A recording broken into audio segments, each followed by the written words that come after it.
Whispers of the River. In a quiet village nestled between misty mountains and winding rivers, lived a young woman named Alara. She was known for her kindness and her habit of sitting by the riverbank every morning, writing poetry in a leather-bound journal her mother had given her. Alara had always believed that love, like the river, would eventually find its way to her. One summer, a traveling artist named Aidan arrived in the village. He had journeyed across the country, painting landscapes and capturing emotions on canvas. Tired from the road, he decided to stay for a while, enchanted by the village's beauty and the calm rhythm of its life. Their paths crossed one golden morning. Alara was sketching verses beside the river while Aidan was painting the sunrise. They didn't speak at first, but exchanged a soft smile, one that said more than words ever could. Over the next days, they kept returning to the same spot, gradually exchanging shy greetings, then stories, then laughter. Aidan was fascinated by Alara's words.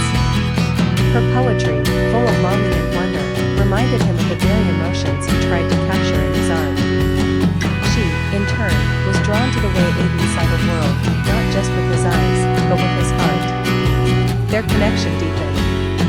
They spent long afternoons wandering through sunflower fields, evenings sitting under willow trees watching fireflies, and nights by the river listening to the whispers of the water and the stories of the stars. It was a love that blossomed gently, like spring after a long winter. But love, like the river, does not always run smooth. Aidan's stay was meant to be temporary. He had promised himself he'd travel to the northern coast to paint the cliffs before autumn.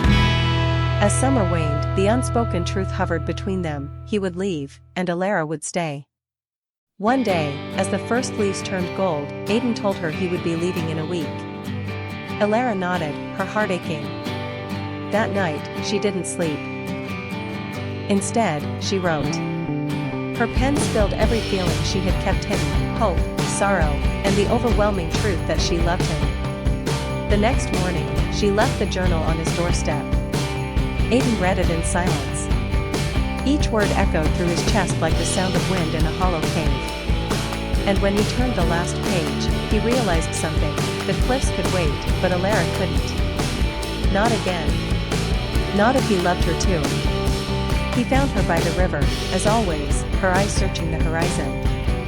I was chasing beauty, he said, but I never realized it was right here, in front of me. And with that, he stayed. Years passed. The village changed slowly, as villages do. But the river remained, whispering the same old songs. And by its bank, a little house stood where Alara and Aidan lived, writing and painting, loving and aging, always together. They were proof that sometimes, love doesn't need to be grand or wild. Sometimes, it just needs to be patient, like the river, steady and true.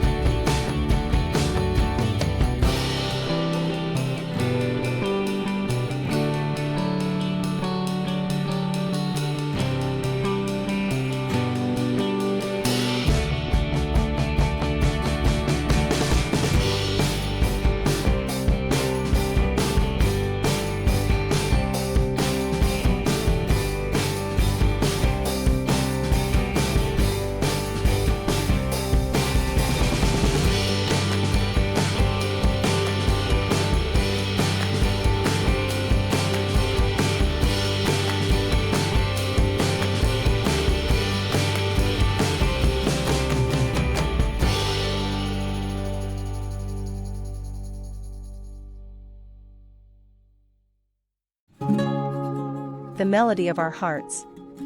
In a quiet coastal town nestled between cliffs and the endless blue of the sea, lived a young woman named Alara. She was a music teacher at the town's only school, known for her gentle smile and the hauntingly beautiful songs she played on her violin. Every morning, her music drifted through the windows of the school, carried by the sea breeze to every corner of the village. Across town, lived a man named Adrian, a reclusive writer who had moved there 2 years prior after a heartbreak had silenced his creativity. He spent most of his days in a small cottage overlooking the ocean, where he stared at his typewriter, waiting for the words to return. But they never did. One morning, as Adrian walked along the cliffs, seeking inspiration, he heard a melody that stopped him in his tracks.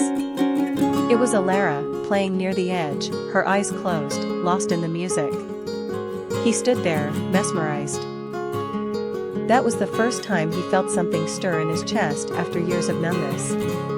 The next day, Adrian returned to the same spot, hoping to hear the melody again. Alara was there, just as before. This time, he approached slowly. "That was beautiful," he said softly. Alara opened her eyes, startled. "Thank you," she replied, blushing slightly. "I usually play here alone. Please don't stop. It's the first time in years I've felt something worth writing about." And so began their quiet friendship. Every morning, Adrian would sit and listen while Alara played. Over time, she began to talk to him between pieces, and he found himself sharing things he had buried deep within. She spoke of dreams and memories, of how music was her way of speaking when words failed.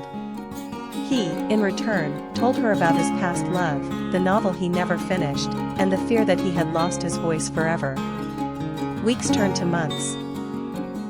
Adrian began to write again, each sentence flowing with the rhythm of Alara's music.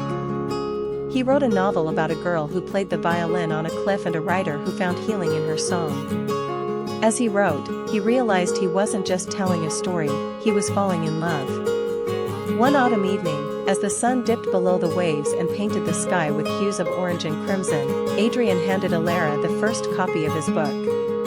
On the first page, he had written, "To the melody that woke my soul, and to the woman who taught me to listen." Tears welled in her eyes as she read it. "I don't know what to say," she whispered. "Then don't," he said, stepping closer. "Let your heart speak."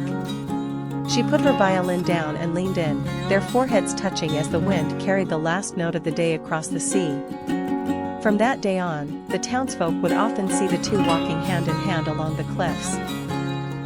Alara's music continued to echo through the town, and Adrian's stories filled the shelves of the local bookshop.